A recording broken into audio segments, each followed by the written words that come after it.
Shalom, shalom, shalom à vous. Je vous salue dans le beau et précieux nom de notre Seigneur Sauveur Jésus-Christ. Je voudrais déjà, avant tout propos, souhaiter à tous et à tous un très bon mois de décembre. Ce mois de décembre est le mois de la célébration. Je déclare que la main de Dieu puisse favoriser de grandes célébrations dans ta vie au nom puissant de Jésus-Christ de Nazareth. Je voudrais m'entretenir avec vous sur le thème suivant, la libéralité. Prenons ensemble nos Bibles dans le livre de 2 Samuel chapitre 24 à partir du verset 24. Mais le roi dit à Avner: non, je vais l'acheter de toi à prix d'argent et je n'offrirai point à l'Éternel, mon Dieu, des holocaustes qui ne me coûtent rien. Et David acheta l'air et les bœufs pour 50 cycles d'argent. Que le Seigneur nous bénisse. Que la grâce et la faveur de Dieu soient libérées dans notre vie au nom puissant de Jésus-Christ de Nazareth. Voici un texte que nous venons de lire qui fait mention de l'histoire de David. Et la Bible ici parle de David qui s'exerce, sinon David qui est engagé dans un facteur de libéralité. Qu'est-ce que c'est que la libéralité? La libéralité, c'est la capacité de laisser quelque chose sortir de nous qui puisse être une bénédiction pour le Seigneur et pour la maison du Seigneur. Le premier élément que vous devez comprendre qui est rattaché à ce facteur de libéralité, c'est d'abord le cœur. La libéralité est d'abord rattachée au sentiment d'amour que nous avons pour le Seigneur. En réalité, celui qui n'aime pas Dieu ne peut pas être libéral. Celui qui n'aime pas son prochain ne peut pas être libéral. Il est important pour nous d'être libéral. La libéralité nous donne de rencontrer le Seigneur dans certaines proportions. La libéralité nous permet de voir des situations se décanter dans notre vie. La libéralité permet l'ouverture de certaines portes. La libéralité te permet de glorifier Dieu. Libérer,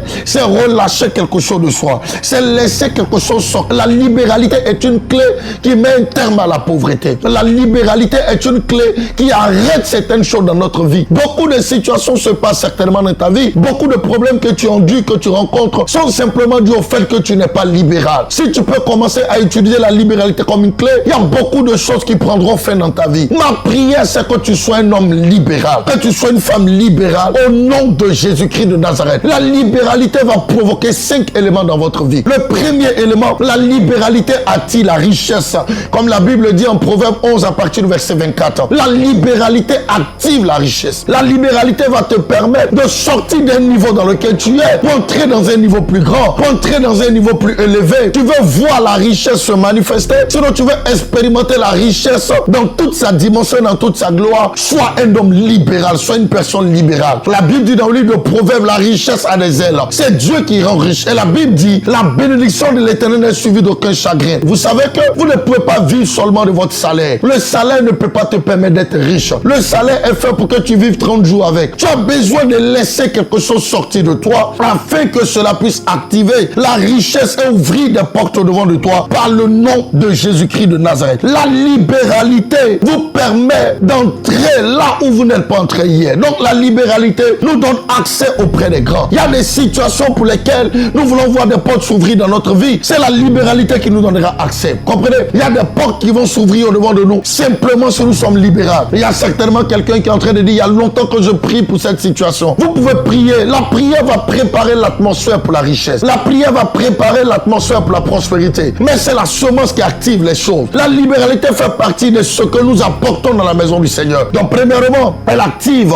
la richesse dans notre vie. Deuxièmement, elle ouvre les portes de bénédiction pour nous. La troisième des choses que la libéralité permet, elle nous permet de briser les barrières visibles et invisibles qui ont détruit la vie de nos parents. Par la libéralité, vous avez la capacité de briser certaines barrières. Il y a en fait que dans ta famille et dans la génération dans laquelle tu es né, il y a des étapes que des personnes n'ont pas pu franchir. Par ta libéralité, tu peux briser toutes ces barrières là au devant de toi par le nom de Jésus-Christ de Nazareth. La quatrième des choses, la libéralité te permet d'atteindre le sommet. Beaucoup de personnes visent le sommet et plusieurs veulent voir leur vie dans cette gloire. La libéralité te permettra d'atteindre le sommet par le nom de Jésus-Christ de Nazareth. Le cinquième élément, la libéralité te donne de moissonner dans toutes les saisons. Ta vie devient une vie qui moissonne. La Bible dit en somme, tu es comme un arbre planté près d'un courant d'eau dont le feuillage ne se flétrit point. Tu as la capacité de moissonner. Tu as la capacité de donner des fruits dans toutes les saisons. Je voudrais terminer pour te dire, utilise la libéralité comme une clé. Tu verras ta vie passer à une nouvelle dimension.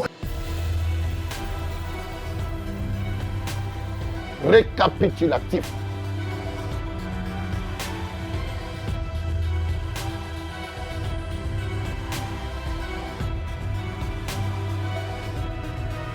Pour tout besoin de prière, de délivrance et de situation de blocage, vous pouvez nous joindre à ces numéros qui affichent au bas de l'écran. Que le Seigneur vous bénisse Que la grâce de Dieu soit sur vous. À l'Académie des champions, nous formons des champions pour la gloire de Jésus-Christ, notre Seigneur et Sauveur.